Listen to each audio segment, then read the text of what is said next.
record. Oke, gengs. Jadi kita hari ini Tentir AKSK. Kita mau bahas soal tahun lalu. Sebelum Tentir dimulai, bisa kita doa menurut agama masing-masing terlebih dahulu. Doa dimulai.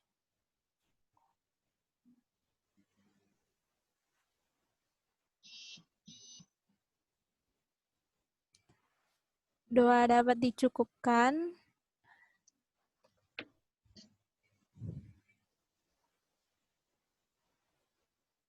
Bentar ya, guys. Oke. Gak apa-apa. Lama pun gak apa-apa, santai aja. Udah kelihatan belum share screen-nya? Siap. Udah. Yay, oke. Kita pakai soal yang ada di PSB. Nah, kita langsung aja dari soal yang pertama tentang audit atas investasi. Di soal dikasih tahu ada tabel saldo awal dan saldo akhir dari investasi PT Pete. Saldo awalnya 225.500.000, terus ada pembelian 33 juta. Ini aku nggak tahu kenapa dia di kredit ya. Ini harusnya tuh kalau pembelian tuh di debit. Kalau ini tuh harusnya penjualan, tapi nggak apa-apa lah ya. Mungkin soalnya salah. Saldo akhirnya 258.500. Nah, 225 ini dari mana? Itu ada PT Asyap investasinya sebesar 123.750 juta. Terus ada PT Amsyong itu 101.750.000. Nah, berdasarkan informasi klien, tanggal 1 Oktober, PT ini beli saham PT Amsyong sebesar 5.000 lembar dengan harga 33 juta, termasuk beban administrasi bentuk pialang saham. Jurnal yang dibuatnya itu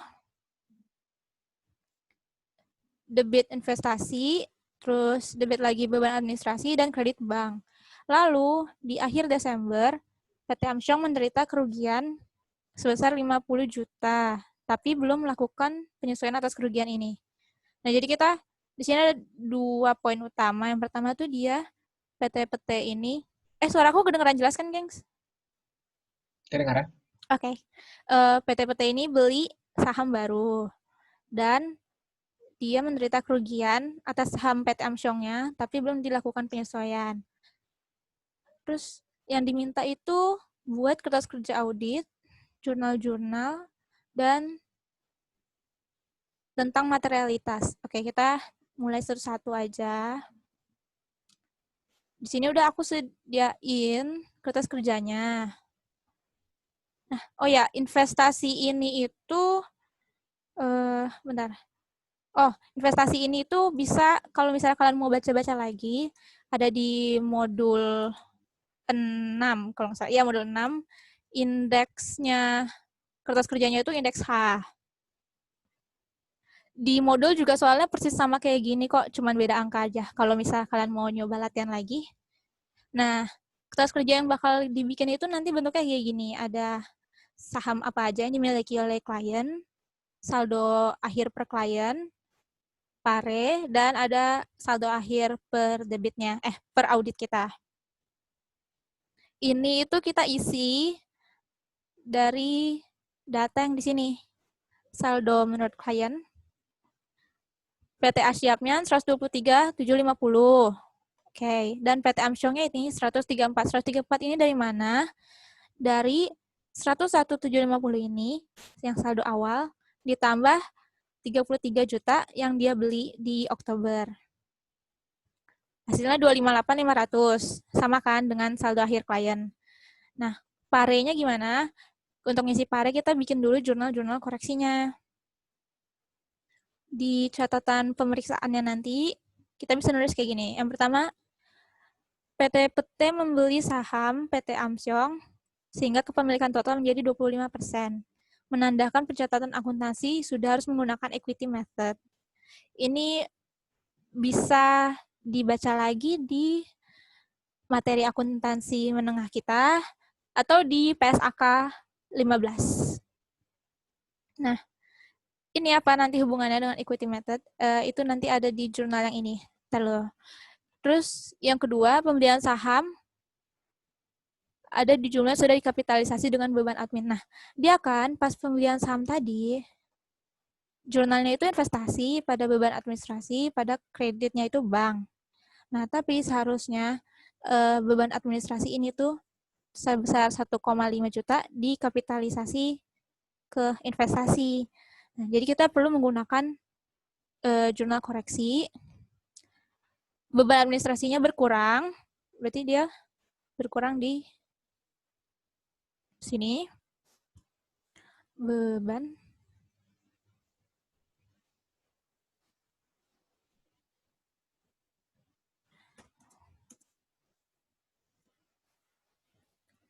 Terus bertambahnya itu investasi di debit. Kan kita mau mengkapitalisasikan beban ke investasinya. Sebesar berapa? Sebesar beban tadi yang mau dikapitalisasi 1,5. Ini jurnal koreksi yang pertama. Nah, lalu yang kedua, karena kepemilikan PT Armstrong sudah menggunakan equity method, maka pencatatan nilainya harus pada nilai nominal, bukan fair value. Nah, dari mana kita tahu dia masih menggunakan fair value? Ini kan di data ini kita bisa lihat. Kalau dia itu 101.750.000 nilai yang dicatatnya. Tapi nilai nominalnya itu 5.000 per lembar saham. Coba kita cek. Berapa tuh nilai nominalnya? 5.000 dikali lembar saham 20.000.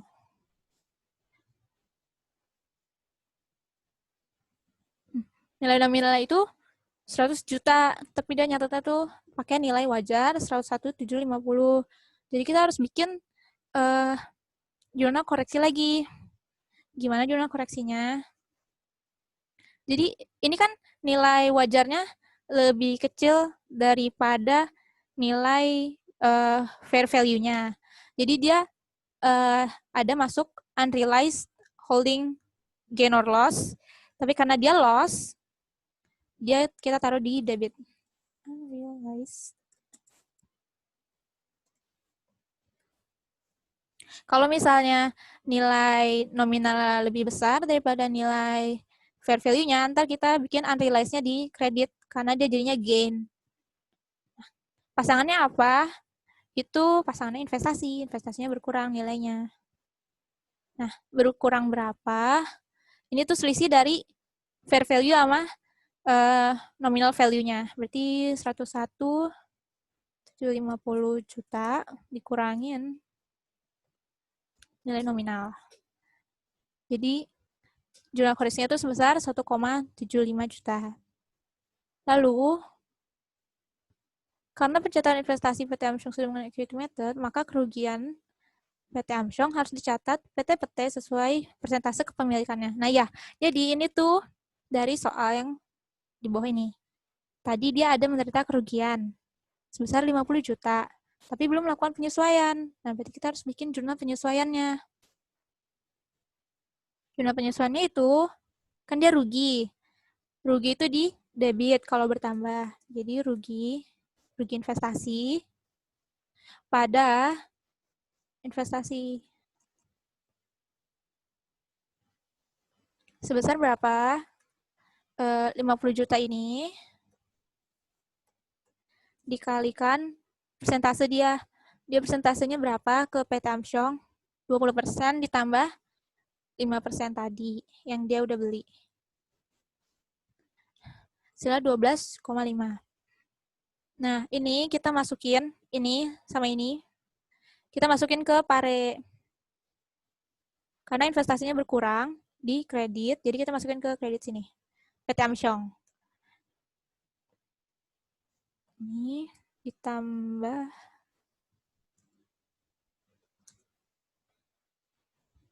Nah, jadi saldo akhir per auditnya itu 120.500 untuk PT Armstrong. Nah, kertas kerja audit udah selesai. Jurnal yang diperlukan juga udah selesai. Terus sekarang yang C, jika ditentukan tingkat materialitas adalah 2% dari saldo akun, Apakah kesimpulan audit saudara atas akun investasi masih wajar? Jadi materialitasnya itu 2%. Gimana cara kita nentuin apakah dia masih wajar atau enggak? Nah, jadi kayak gini. 2%-nya itu tuh dari mana? 2% itu kita kalikan dengan saldo akhir per klien ini. 258 juta, 258.500.000. Hasilnya itu 5 juta. Nah, selisih ini tuh dari mana? Dari yang kita koreksi tadi sebesar 14 juta. Nah, selisih yang ada itu kan lebih besar daripada tingkat materialitas yang ditentukan sebelumnya sebesar 2%. Maka kita jawabnya itu, klien itu kita sarankan untuk melakukan koreksi sesuai yang kita saranin ini agar melakukan pembetulan catatannya karena salah sajinya tuh sudah material. Ini tuh bahan semester 1. Iya, bahan sebelum UAS yang bagian awal-awal tentang materialitas gitu-gitu. Pokoknya intinya kalau misalnya salah saji ini yang perlu dilakukan koreksi ini lebih besar daripada materialitas yang ditentukan, itu sudah tidak wajar lagi. Jadi perlu dilakukan koreksi. Sebenarnya tingkat materialitas ini nggak cuman di investasi doang. Nanti biasanya di perusahaan tuh ada kayak investasi ini materialitasnya berapa, terus perolehan aset tetap materialitasnya berapa, gitu-gitu. Terus nanti tentukan semuanya, baru kita auditor bisa menentukan opininya wajar atau tidak. Tapi kalau misalnya kayak ginian materialitas per akun ya namanya, per investasi kayak gini, kita bisa nyaranin kalau misalnya nggak wajar, kita saranin melakukan koreksi gitu. Gimana, gengs? Yang ini udah clear atau belum?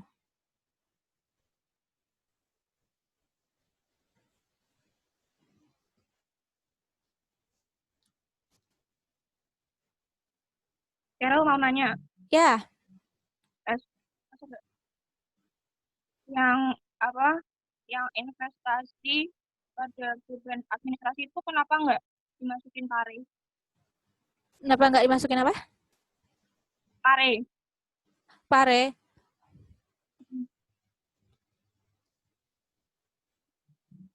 Karena sebenarnya dia udah nyatetnya benar 33 juta ini. Jadi gini, di 258.500 ini dia nyatet 33 juta pembeliannya seluruhnya. Kalau di jurnalnya, tapi dia nyatetnya 31.500. Ngerti nggak? Dia nyatetnya benar. Harusnya memang 33 juta yang dimasukin.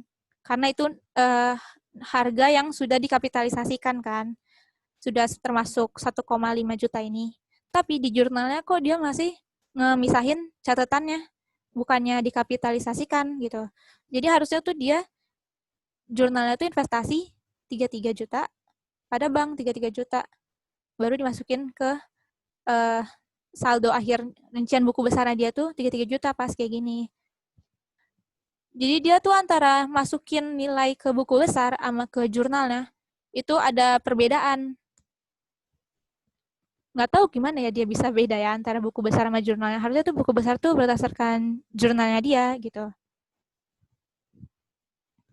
Gimana? Jadi nanti kalau misalnya yang di buku besarnya itu 31.500.000, berarti yang tadi itu yang jurnalnya tadi itu dimasukin ke pare. Iya, dimasukin ke debit menambah nilai investasinya. Betul. Oke, siap. Makasih. Oke. Ada lagi? Kalau nggak ada, kita lanjut ke soal berikutnya. Tentang audit atas perolehan dan pembayaran aset tetap.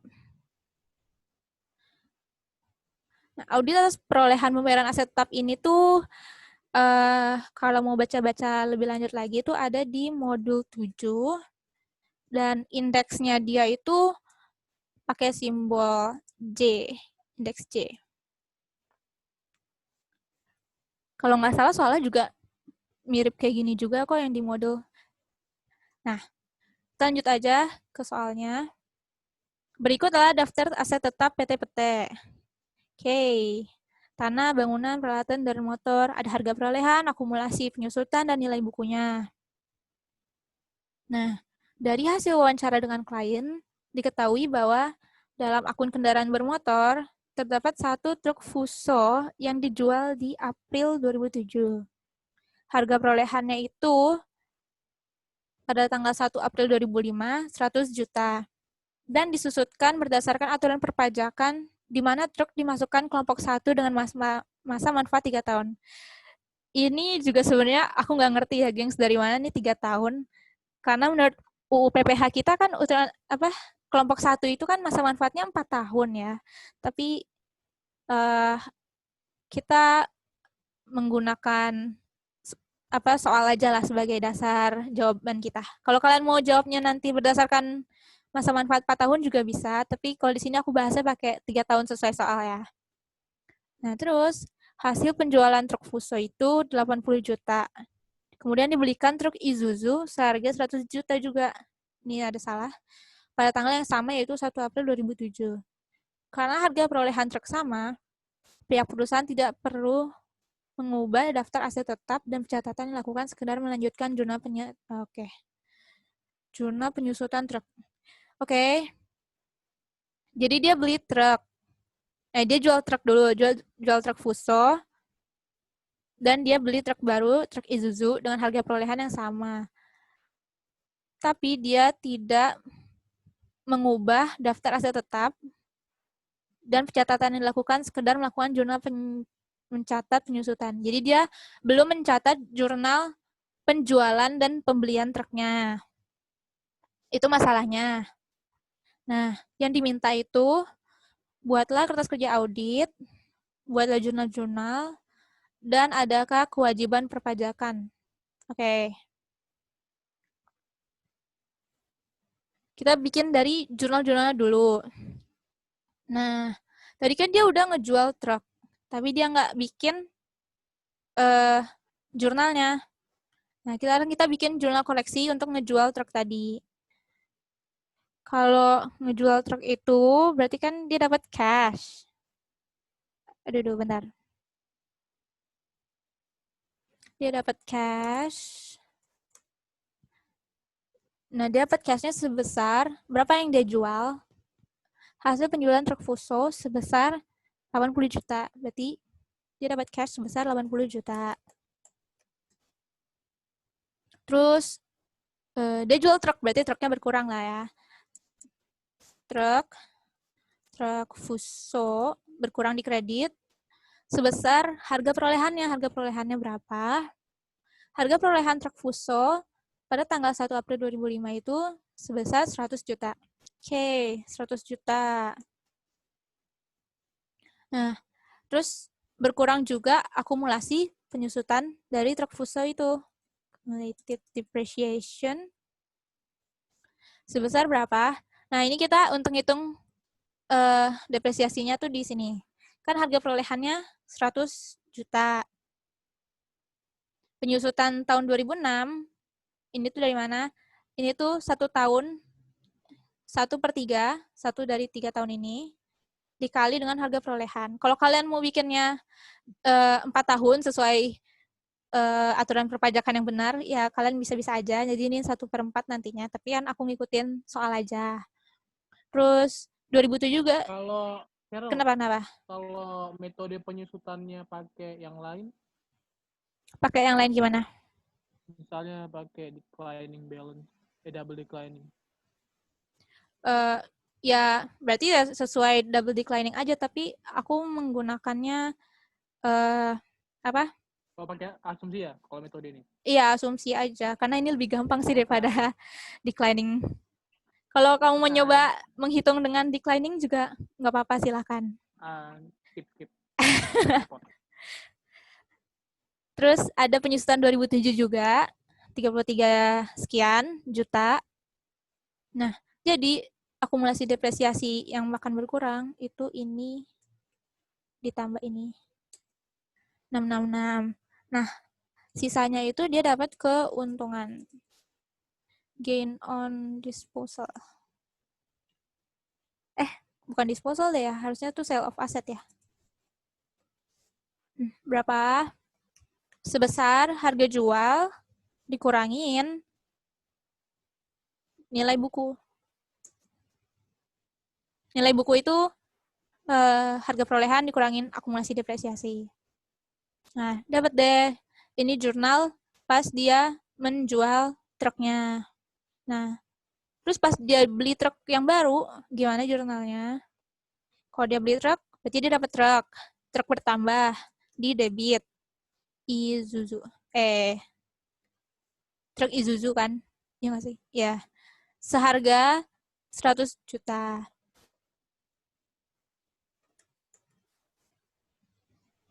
Di kredit itu berkurangnya apa?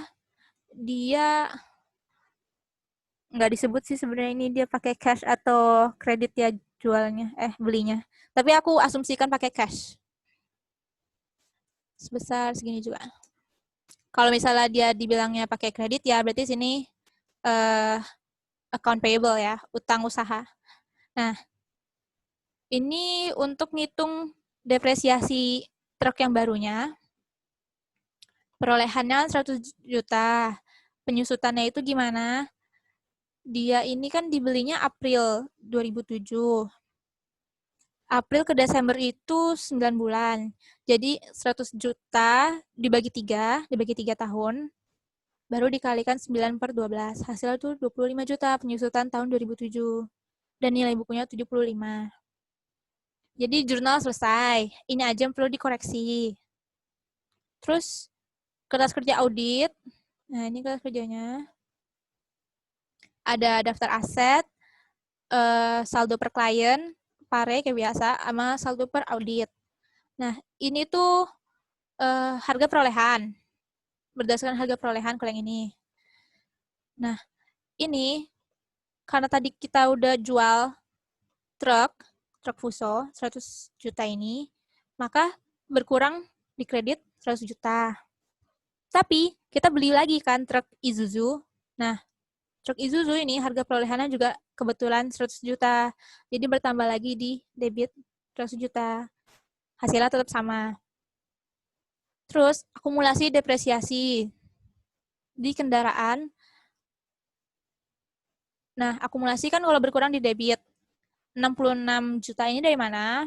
Dari akumulasi truk Fuso yang kita jual tadi. 66 juta berkurang. Terus di kredit bertambah akumulasinya 25 juta. 25 juta itu dari mana? 25 juta ini depresiasi tahun 2007 dari truk yang baru kita beli. Yang 25 juta tadi kita hitung. Nah, terus untuk nilai bukunya, kendaraan, ini 75 juta dari mana? Ini tuh dari nilai buku truk yang baru, truk Isuzu tadi. 100 juta dikurangin depresiasi, dan nilai bukunya 75 juta. Nah, yang di kredit ini, berkuranglah nilai buku dari truk yang kita jual, truk Fuso, sebesar 33 juta. Nah, itu selesai jurnal, selesai kertas kerja audit, terus tadi diminta apa satu lagi, bentar. Adakah kewajiban perpajakan yang terpengaruh oleh kesalahan akuntansi atas aset tetap tersebut? Ada dong. Apa itu? Jadi kan tadi dia belum bikin jurnal penjualan. Jadi karena dia belum bikin jurnal penjualan, ada keuntungan penjualan yang belum dia akui sebesar ini, 46 juta.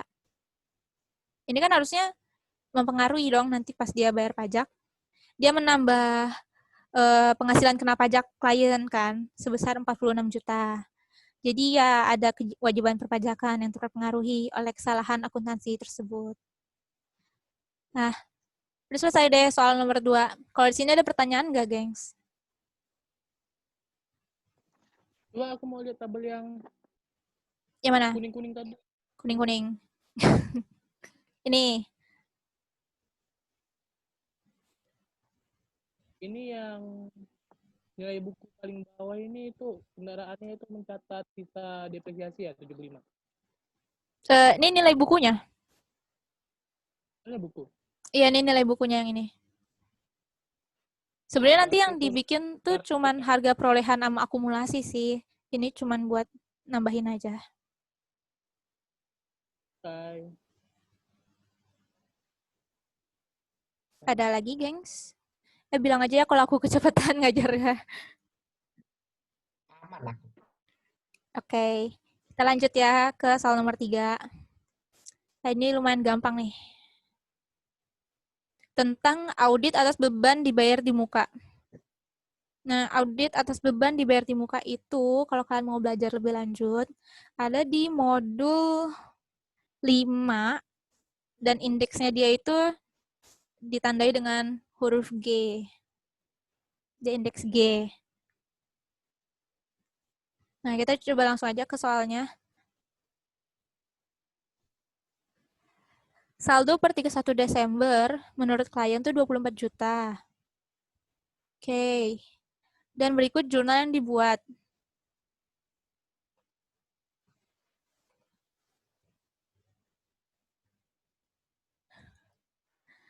Oke. Ini jurnal yang dibuatnya, sewa dibayar muka debit 24 juta dan kreditnya itu kas bank. Oke, yang ditanya apa? Buatlah kertas kerja audit, hitung kewajiban perpajakan, dan buat jurnal yang diperlukan. Oke, kertas kerja auditnya kayak gini. Pokoknya formatnya sama sih. Kalau kertas kerja audit tuh pasti ada akun, saldo per klien, parenya, sama saldo per audit. Nah, untuk ngisi kertas kerja ini kita bikin jurnal koreksinya dulu.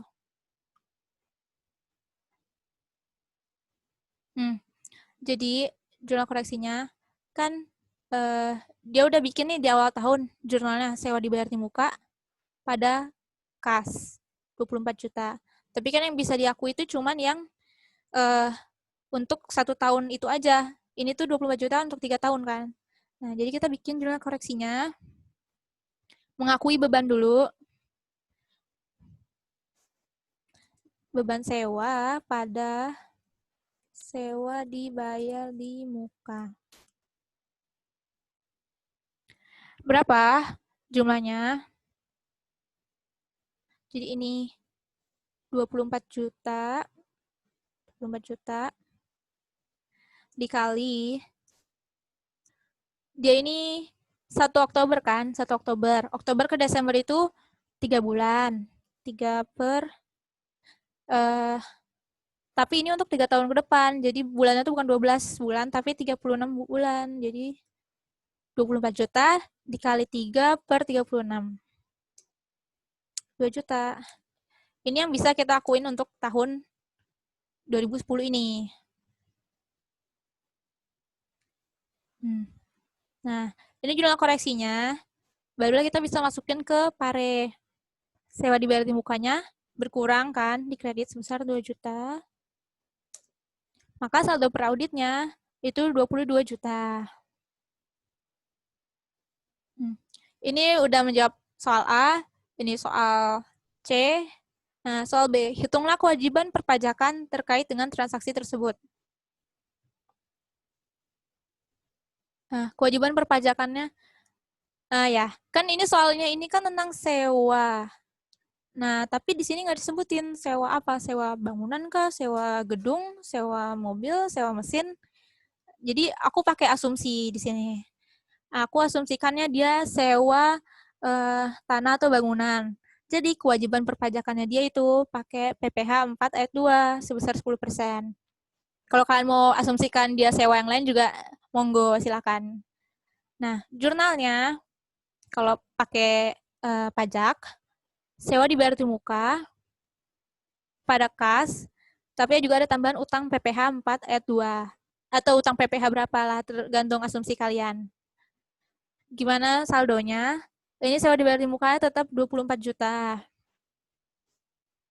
Nah, utang PPh-nya itu berarti 24 juta dikali 10%, karena aku asumsinya kan dia PPh 4 ayat 2.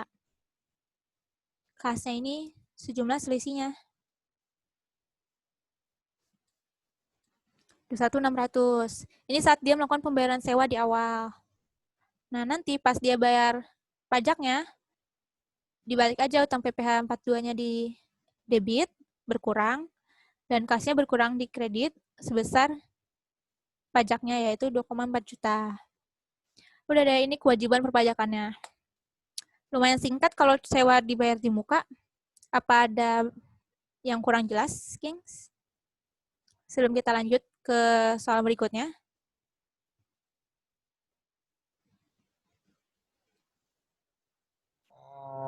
Ini Care, si Hara nanya Heeh. yang soal sebelumnya tuh.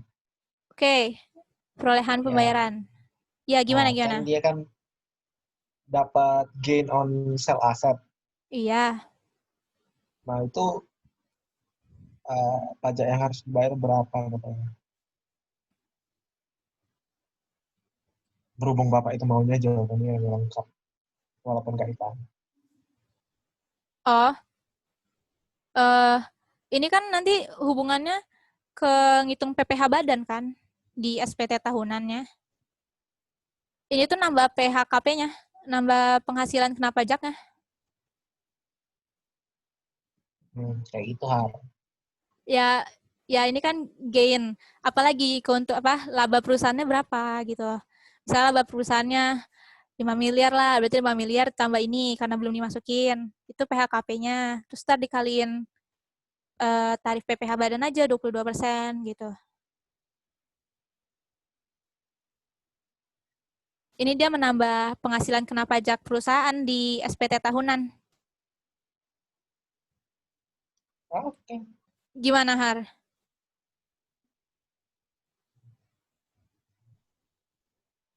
Oh, berarti enggak ini ya?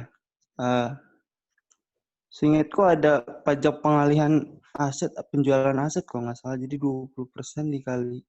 Nggak ada ya? Apa itu peraturan? Karena contoh soalnya waktu itu di luar negeri sih.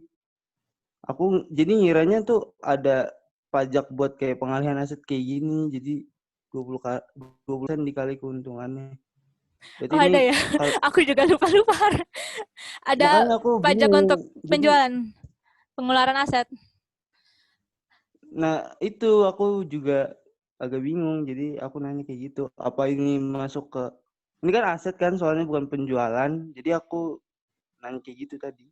Apa masuk ke PHKP ya, terus jadi dikali tarif PPh badan atau aset yang tadi ku bilang. Jadi aku agak bingung gitu.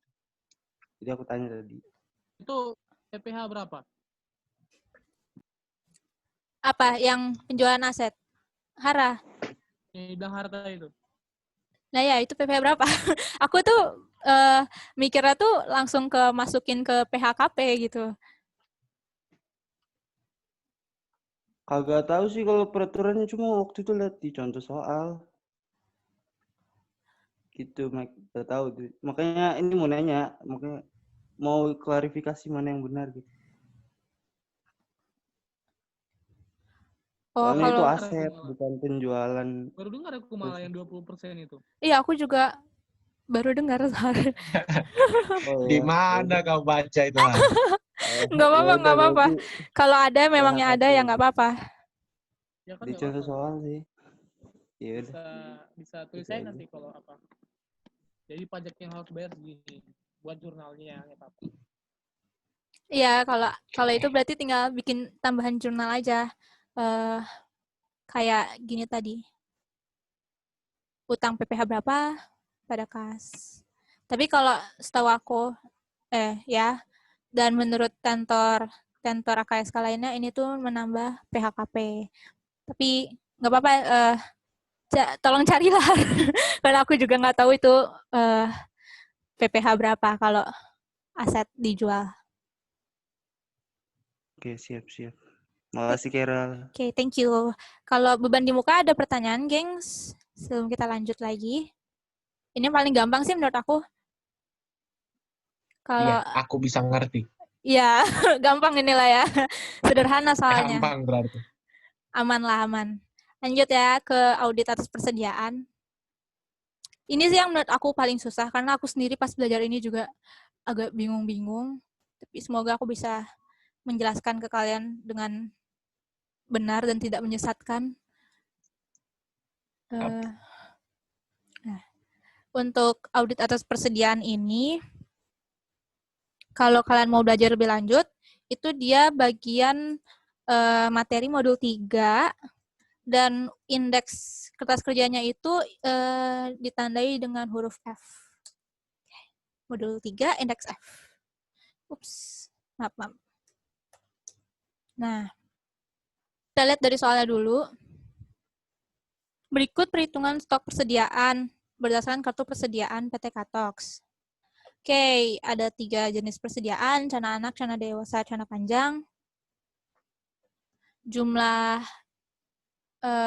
awal Desember segini, jumlah akhir Desember segini.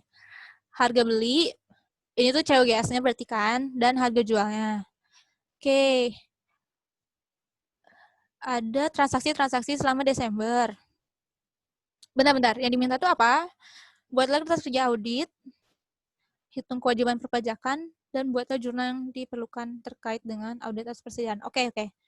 Kita cek satu-satu persediaannya menurut transaksi di Desember itu. Jadi aku bikinnya kayak gini, bentar. Oke. Jadi aku sih kemarin bikinnya pakai tabel kayak gini. Bentar. Jadi kita mau nyesuaiin apakah yang ditransaksi bulan Desember ini tuh udah di jurnal dengan benar atau tidak sama perusahaan. Kita cek apakah persediaannya tuh sama, berkurang atau bertambahnya dengan saldo akhir di Desember ini. Kita coba langsung aja. Tanggal 26 Desember, PT Katox menjual 10 celana anak dengan syarat FOB shipping point. Diterimanya itu 2 Januari 2013. Kalau shipping point, itu kan kepemilikannya berpindah pada saat pengirimannya ya. Kalau nggak, ya saat pengirimannya. Jadi PT Katox bisa ngurangin aja langsung ini 10 item celana anak di tanggal 26 Desember. Nah, berarti di sini, di tabel ini, celana anak berkurang 10 item.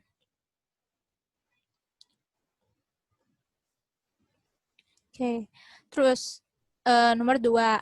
Ini kita asumsinya perusahaan tuh mencatatnya dengan benar ya.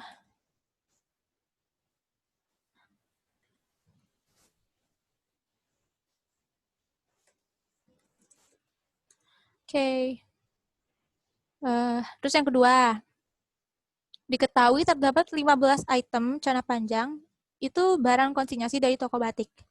Kalau gini kan berarti PT Katox menerima barang konsinyasi. Nah, PT Katox sebagai konsignee, ya, dia menerima barang konsinyasi, berarti kan dia tidak bisa menjurnal barang konsinyasinya itu masuk ke dalam inventorinya dia. Jadi 15 ini tuh nggak dianggap punyanya dia, nggak dia jurnal ke dalam inventorinya dia, gitu kan. Berarti ini 0. Kita anggapnya dia mencatatnya benar ya. Sampai sini ngerti nggak, gengs? Kalau kurang jelas nggak apa-apa bilang aja, biar aku mencoba lebih jelas.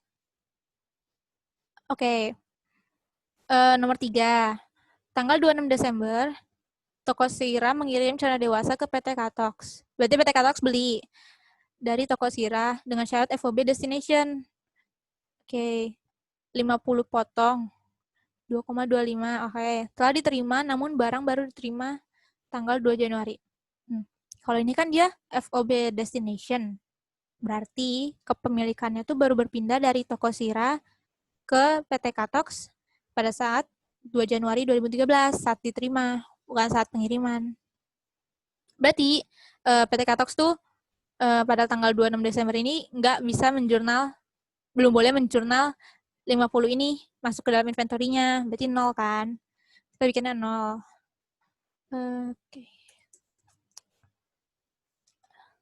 Terus nomor 4, pada tanggal 26 Desember, PT Katox juga memesan celana anak dari toko Bocah Bagus sebanyak 40 potong. Pesanan baru dikirim 27 Desember dengan syarat FOB shipping point dan diterima PT Katox pada 1 Januari. Nah, dia FOB shipping point dan dikirimnya itu 27 Desember. Jadi PT Katox bisa mengakui inventory ini sebesar 40 potong pada tanggal 27 Desember. Nah, berarti dia bertambah 40 item celana anak. Nomor 5, masing-masing sebanyak 10 potong dari celana anak, celana dewasa, celana panjang dibagikan untuk hadiah tahun baru pada tanggal 30 Desember. Berarti berkurang masing-masing sebesar 10 item. Min 10. Nah, nomor 6, tanggal 31 Desember 2012, bagian akuntansi telah membuat jurnal penghapusan celana yang rencananya akan dibakar karena rusak dimakan tikus. Jumlah celana panjang 12 dan celana dewasa 20 potong. Oke. Ini itu kan dia baru direncanakan akan dibakar. Kalau baru direncanakan tuh kan harusnya nggak boleh di jurnal dulu kan. Kita ngejurnal kalau udah terjadi kan. Kalau kita udah menghapus item itu beneran. Nah, tapi di bagian akuntansi ini telah membuat jurnal penghapusan. Nah, jadi harusnya ini tuh ada koreksi nih di nomor 6. Kok dia belum dilakukan, tapi kok udah di jurnal nggak ada, gitu kan. Berarti kan sebenarnya di inventory masih ada kan, tapi kok udah dibuat jurnal penghapusan celana.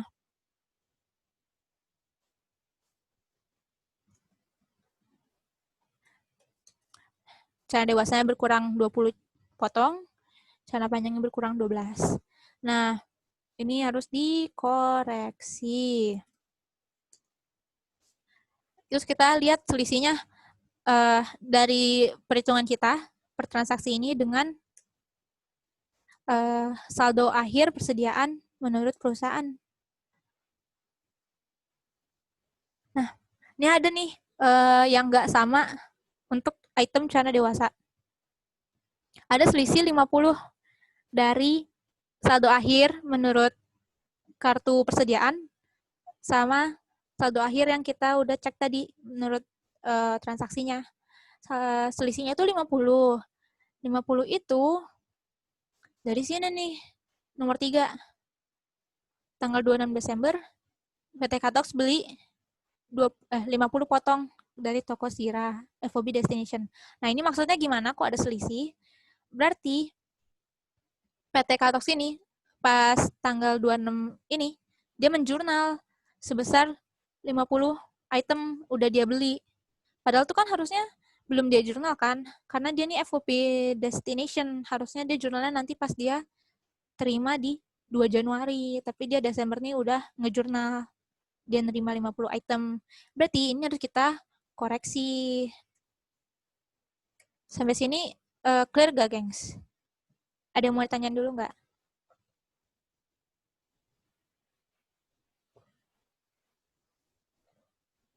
Aman. Jadi jurnalnya cuma 2 nanti? Untuk yang dikoreksi, ya. Oke. Masuk ke jurnalnya ya. Jurnalnya itu yang pertama yang FOB Destination tadi. Jurnalnya itu kayak gini. Harusnya kan, kalau dia jurnal awal yang salah, berarti dia inventory bertambah di debit sebesar berapa nih? 50 kali 45. Aduh, bentar. Itu ada tuh 2 juta di soal yang belum. Oh ya. Oh ya. Makasih. makasih. Inventory, terus misalnya dia belinya kredit lah ya, atau cash. Aku bikin lah dua-duanya. Cash atau kredit.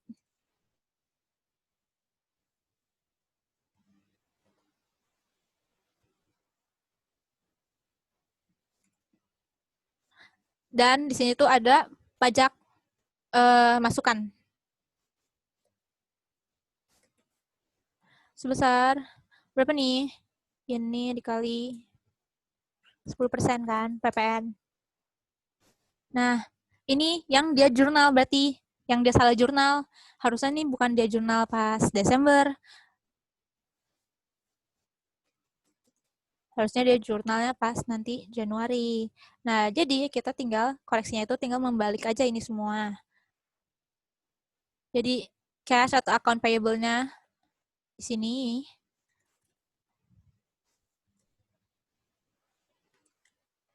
Inventory di kredit, yang tadinya di debit. Jadi dia berkurang kan. Sama pajak masukannya juga berkurang sebesar 225.000. Ini jurnal koreksi yang pertama. Terus jurnal koreksi yang kedua, itu yang tanggal 31 Desember. Dia udah bikin jurnal penghapusan celana. Padahal harusnya belum dibikin kan, nyampe dia udah beneran dihapus. Nah, berarti kita balik aja. Jadi kalau yang udah di jurnal perusahaan tuh,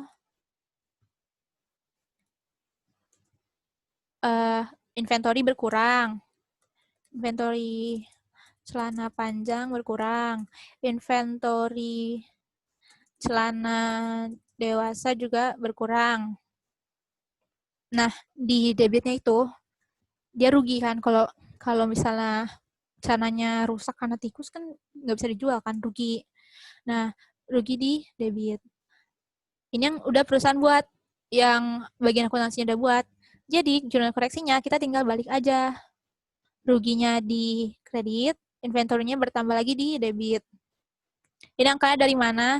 Ini kalau celana dewasa tuh kan 20 potong. 20 potong dikali dengan COGS-nya 45.000. 780 ini dari mana? Ini tuh dari 12 dikali 65.000. Ini jurnal koreksi yang harus dibuat jadinya.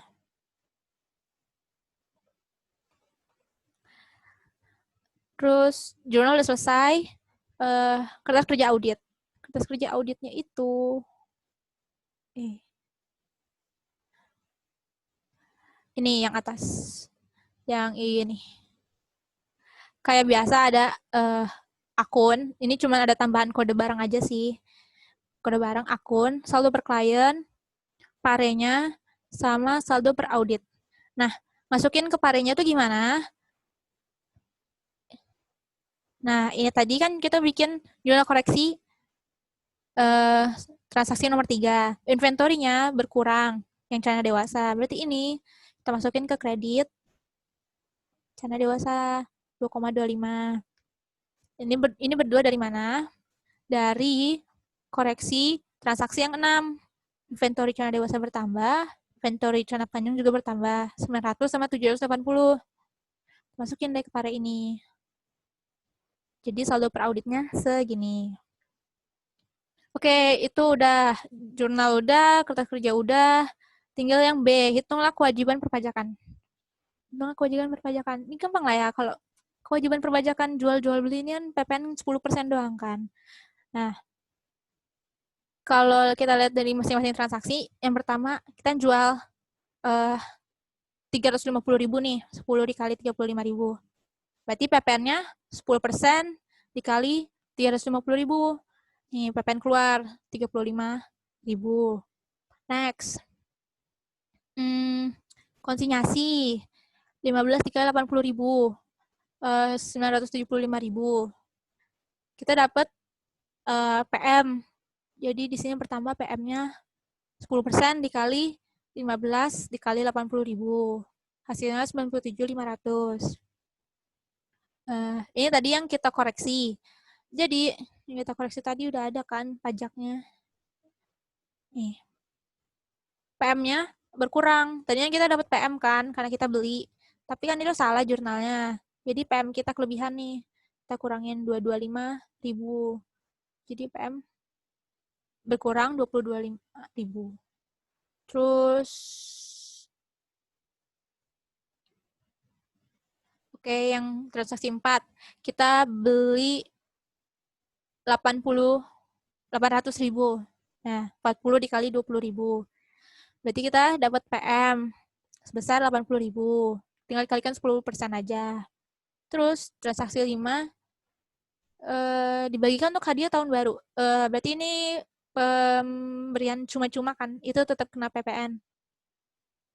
Sebesar 130.000. Ini tinggal dikaliin aja 10 potongnya, dikali harga jualnya. Bentar.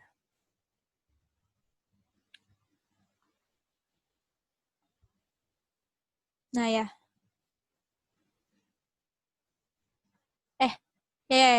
Pakai harga COGSD, maaf guys.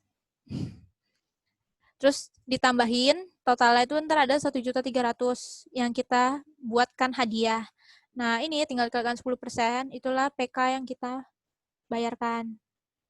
Bertambah PK-nya. Jadi berapa PPN-nya yang kurang bayar atau lebih bayar? Ini tambah ini, PK dikurangi PM. Hasilnya ada PK 212.500 yang masih perlu dibayar oleh perusahaan. Jurnal-jurnal ini yang ada banyak ini nih. Ini tuh untuk ngejelasin aja pajak-pajaknya yang tadi itu dari mana. Tapi sebenarnya kalau tanpa bikin jurnal-jurnal ini juga tinggal kalian kali aja harga transaksinya dikalikan tarif 10% PPN juga bisa sih sebenarnya, ini cuma untuk memudahkan aja. Makanya nggak aku kasih lihat tadi. Tapi gimana? Menurut kalian udah clear atau belum, guys? Itu nanti PPN-nya masuk di worksheet nggak? Dipahein juga nggak? Kan nggak ada balance-nya awalnya kan? Kan dia 0 balance-nya. Atau nggak ada? Nggak, Cuma inventory aja yang... nggak dimasukin ke worksheet ini kok setahu aku. Ini cuman harga inventory-nya aja. Jadi perhitungan PPN-nya tuh kurang bayar, lebih bayarnya tuh cuma di catatan aja cukup. Kan ada Iya. kan di worksheet catatan. Iya, ada.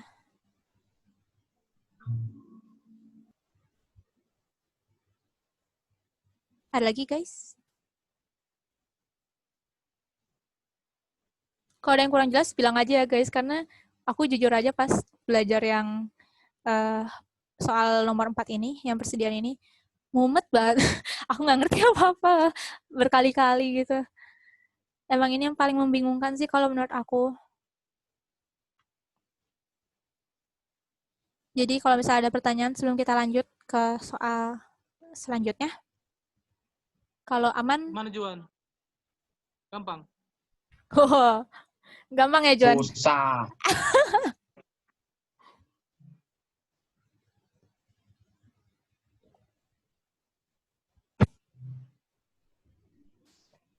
Banyak ya anunya, muter-muternya. Gimana? Masih mau di sini atau lanjut? Lanjut. Lanjut. Soal terakhir nih. Tentang konfirmasi piutang. Konfirmasi piutang ini, bentar.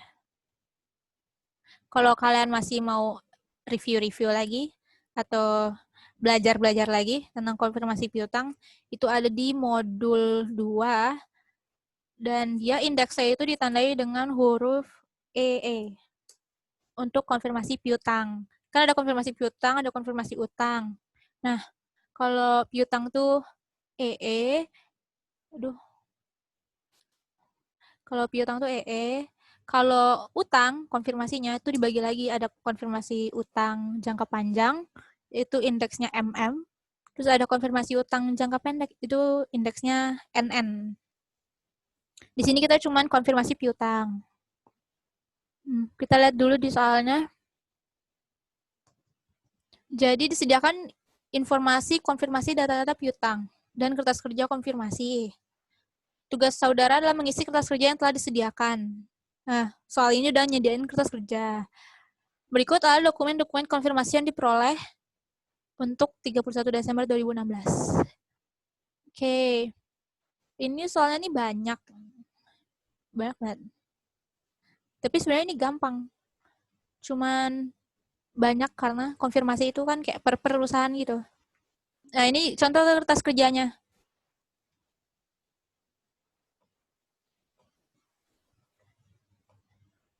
Nah, indeks EE. Ini di modul 2. Ini aku tinggal copy paste aja ke sini. Kita coba bahas satu-satu ya. Dari awal. Oke, konfirmasi yang pertama. Bla bla bla, kita sedang memeriksa laporan keuangan kami, ingin konfirmasi. Ini hasil konfirmasinya. Saldo piutang PT Topi cocok. Oke, berarti yang PT Sentosa hasil konfirmasi 1 itu dia kita bikin tanda konfirmasinya tuh CB. CB ini apa? CB ini apa? Bentar, aku lupa lagi artinya, guys. Apa ya? Confirming balance. Confirming balance ya. Balance. Confirm balance. Ya, benar-benar. Gila, pinter banget. Harusnya kalian nih tentirin aku. Confirm balance 62 juta.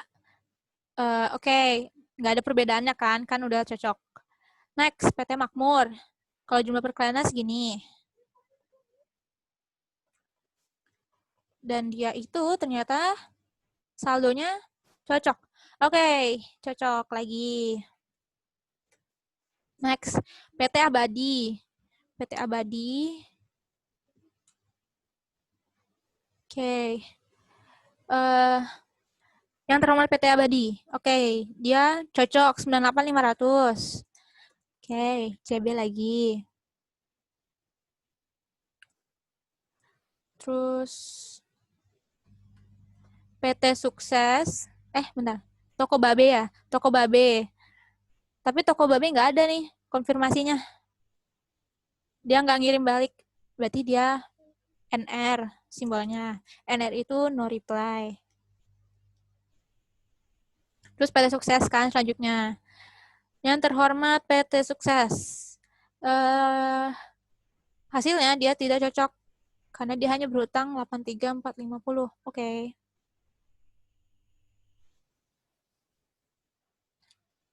Bentar guys, aku izin minum.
Oke, I'm back. Maaf guys.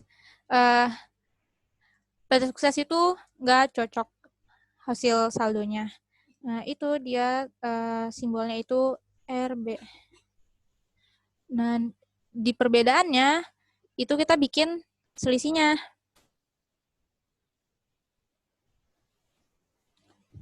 Selisihnya itu ini dikurangi hasilnya itu kan dia 83.450.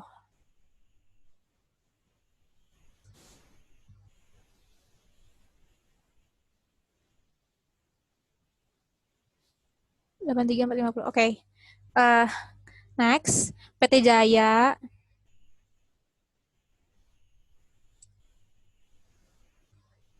PT Jaya, oke, yang terhormat PT Jaya, dia juga nggak cocok. Dia nggak cocok itu sebesar selisihnya itu 45 juta dikurangin ini 52.450.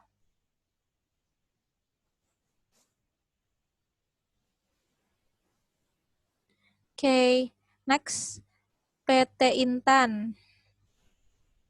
PT Intan ada yang terhormat PT Intan, dia cocok. Oke, berarti nggak ada perbedaan. PT Berlian. PT Berlian ada. Dan dia hasilnya juga cocok. Oke. Cocok juga. Nggak ada perbedaan berarti. Terus Toko Indah.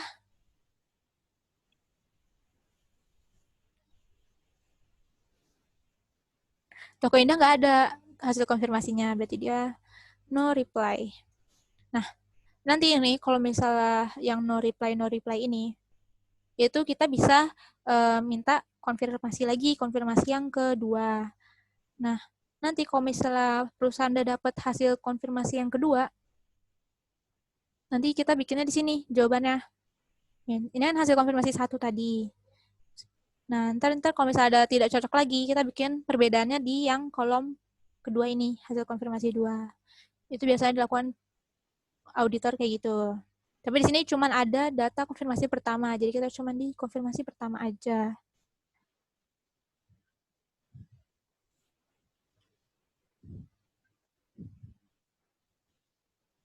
Terus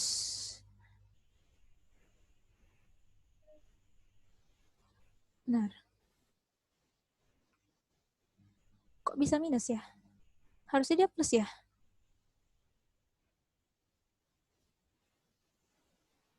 Coba bentar, guys.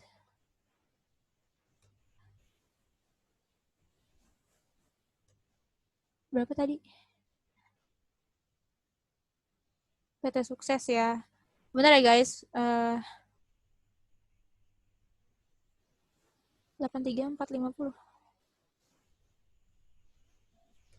Iya, jadi dia jujur tentang juga. Kok beda ya hasilnya? Iya.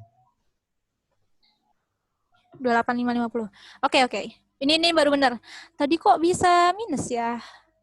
Harusnya hasilnya plus. Ya, karena lebih besar ini menurut klien. Oke. Maaf. Ini selisihnya yang benar, 21.100. Nah, kalau udah gini tuh gimana? Kita masukin ke supporting schedule-nya EE1. Saldo menurut konfirmasi. Nah, saldo menurut konfirmasi ini berarti yang hasilnya cocok, yang hijau-hijau nih. Nih, hasilnya itu 385 juta sekian. Selisih yang dilaporkan hasil konfirmasi. Ini tuh maksudnya yang ada perbedaannya. Berarti yang PT Sukses dan PT Jaya tadi. Terus ini tuh dari sini jumlah total menurut kliennya, dan di bawahnya itu selisihnya. Selisih yang kita dapat dari hasil konfirmasi tadi. Nah, kembali melalui pos. Nah, ini nggak ada kebetulan kembali melalui pos.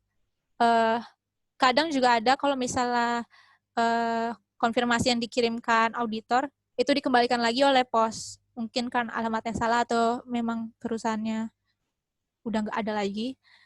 Itu ntar ada hasil kembali melalui pos. Tapi di sini nggak ada, jadi kita kosongkan. Tidak kembali, berarti ini no reply. No reply itu ada Toko Babe 58.900 sama Toko Indah 48.450. Ini totalnya. Total yang dikirim itu 9. Ini tuh dari mana?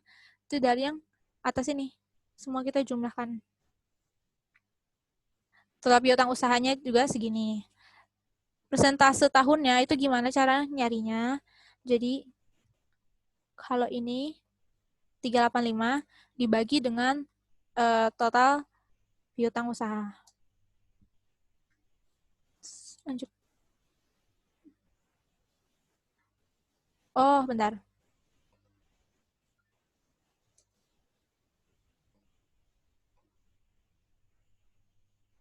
Oke, ini nggak ada. Oke, kita dapat dari persentase per tahunnya yang saldo menurut konfirmasi 61%, selisih yang dilaporkan 24%, selisih catatannya min 3%, tidak kembalinya 17%, dan hasilnya 100% semuanya kalau digabungin. Kita coba cek ulang aja, siapa tahu kita salah. Oke. Selesai deh untuk yang konfirmasi. Gimana, gengs? Ada yang masih kurang clear?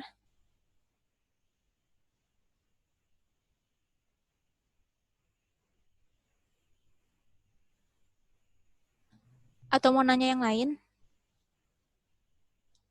Atau mungkin di soal sebelumnya tadi masih ada yang clear? Belum clear? Carol, Iya. itu bukannya yang hasil konfirmasinya beda itu kodenya RD ya, bukan RB. Oh iya. RD nggak sih? Iya ya, RD ya. Maaf, tipe. Nggak fokus. Ini kalau mau baca lebih lanjut juga ada di modul 1 ya, guys. Untuk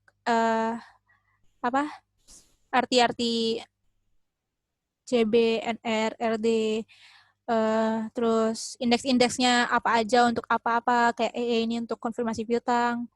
Itu ada dibikin listnya kok di modul 1 yang awal-awal banget. Simbol-simbol kayak gini juga nih. Footing ini juga ada di modul 1.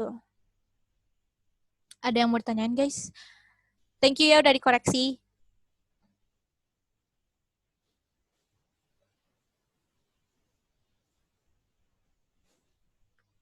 Kalau nggak ada yang ditanyain, gila, RD aman tadi apa semua.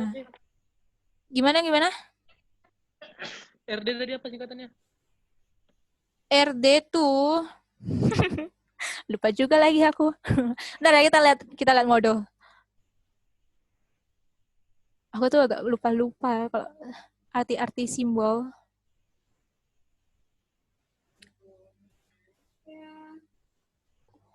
Mana ya? Bentar.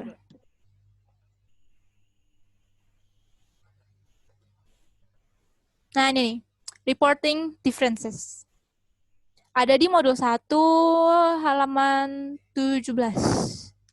Thank you. Yes.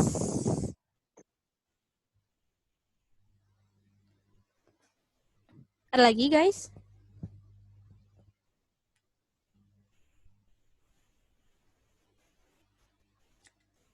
Kalau aman semua, berarti tentir AKSK kita sudah selesai.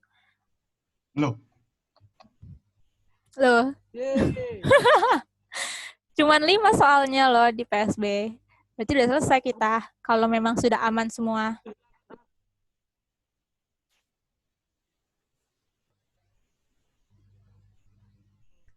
Gimana? Thank you, Carol. mana wih? Ada yang mau nanya? Biar aku yang jawab. Wih, Juan ini. Tujuan Ayo. berkali presentasi dia. Sebenarnya ini Juan nih ngeliatin aku ini. Aku nih bener nggak sih tentirnya? Karena Juan sebenarnya ini yang Lord AKSK. Iya. Aku sebenarnya Lord AKSK. Juan loh yang ngajarin aku. Iya. Nggak percaya kan? Kampret lah kayak mana AKSK ini nanti ya. Bangki. Kok belakangku ada lapaknya? Ada yang mau nanya? Biar recordnya di Ya matikannya rekodnya. Oke. Kalau nggak ada berarti tentir AKSK kita sudah selesai sampai di sini. Terima kasih, gengs.